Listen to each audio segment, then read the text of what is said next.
Vamos ver a solução para o laboratório de listas duplamente encadeadas.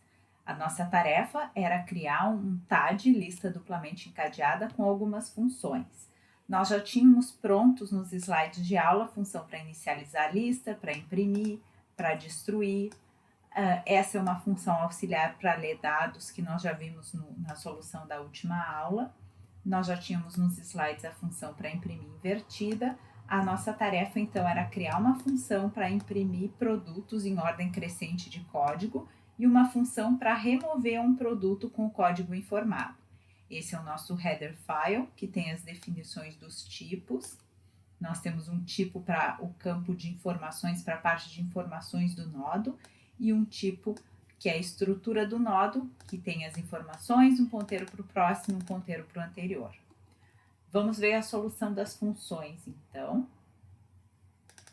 Então, no arquivo com a extensão C, eu tenho a implementação das funções. A função inserir ordenado, ela recebe um ponteiro para o primeiro elemento da lista e os dados que vão ser inseridos no nó, e ela está retornando a lista alterada pelo retorno da função. Aqui a gente está declarando um ponteiro que vai ser alocado para receber o novo elemento e um ponteiro auxiliar, que é inicializado com o primeiro da lista, que é usado para percorrer a lista. Primeira operação é alocar espaço para o novo nó, depois nós colocamos as informações dentro do nó e agora nós precisamos encontrar a posição e fazer o encadeamento do elemento. Então aqui a gente está testando se o nó vai ser o primeiro, nosso novo nó. Ele vai ser o primeiro em dois casos. Então, ou a lista não existe, então está aqui esse exclamação L, não L, quer dizer, a lista está vazia, ou então o código do novo nó é menor do que o código do primeiro elemento. Nesses casos, então, o novo é o primeiro. Se ele é o primeiro, o próximo dele é o primeiro da lista, o que era primeiro da lista, e ele não tem anterior. Se o primeiro da lista existe, então o novo é o anterior dele, precisa fazer esse encadeamento, e eu retorno o novo elemento e encerro aqui. Caso contrário, caso nenhuma dessas condições seja verdadeira, é porque ele vai inserir no meio ou no final. Aí precisa procurar a posição de inserção. Essa procura eu estou comparando o valor do novo nó, o código do novo nó, que é aqui, esse código aqui, com os códigos que já estão na lista. Então, enquanto o código do meu novo nó for maior do que o código do elemento corrente, então a gente continua avançando com o ponteiro.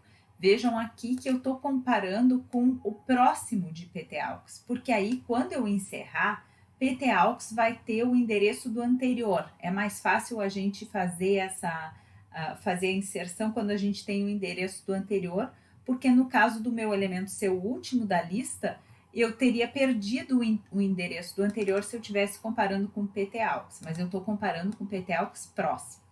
Então, quando terminar esse laço, ptaux vai estar no anterior ao novo. Nesse caso, eu faço o encadeamento. Novo ante é ptaux, novo próximo é o próximo de ptaux próximo, e ptaux próximo é novo. Se existe um próximo, então esse próximo tem que apontar de volta para o novo elemento como sendo o seu anterior. No final, a gente retorna a lista alterada. Depois, nós temos também a função que remove. A função que remove recebe a lista e o código do elemento que vai ser removido e devolve a lista alterada pelo retorno da função. A nossa primeira tarefa, então, a gente tem um ponteiro auxiliar que está posicionado no primeiro da lista. E aqui a gente está encontrando o elemento que a pessoa quer remover. O elemento, ele vai ser aquele cujo código seja igual. Então, enquanto eu não estiver no final da lista e também não ter encontrado o código que está sendo buscado, eu avanço com esse ponteiro. Agora eu preciso saber se esse código existe, porque é possível que a pessoa tenha informado um código inexistente. Caso seja inexistente, então a gente retorna a lista original. Agora, caso o código exista, a gente precisa ver se ele é o primeiro. Porque se ele é o primeiro, a gente vai ter que ajustar o PT lista. O segundo da lista passa a ser o primeiro. E se PT lista é o primeiro, ele não tem anterior. Caso ele não for o primeiro, ele vai estar no meio ou no final. Então, se ele está no meio ou no final, o anterior dele vai ser o PT-AUX próximo. Se existe um próximo, então esse próximo tem que apontar de volta para ele como sendo seu anterior. No final, a gente está desalocando a posição de memória que estava sendo ocupada pelo elemento que foi removido e retorna. E aqui no main, eu tenho um exemplo de como chamar essas funções. Então, a gente está inserindo, inicializando a lista, e aqui lê os dados e insere até que o usuário diga que não quer mais inserir elementos. Aí a gente imprime a lista, imprime ela invertida de trás para frente para garantir que está certo. E aqui nós estamos pedindo para o usuário indicar um elemento para ser removido, o código do elemento, chamando a função que remove, fazendo os dois imprimes. E a gente está fazendo isso 3 vezes, para testar remover 3 elementos. Então, vamos executar para ver o efeito. Eu vou inserir alguns códigos aqui em ordens diferentes. Inseri um no final, um no início. Agora eu vou inserir no meio alguns.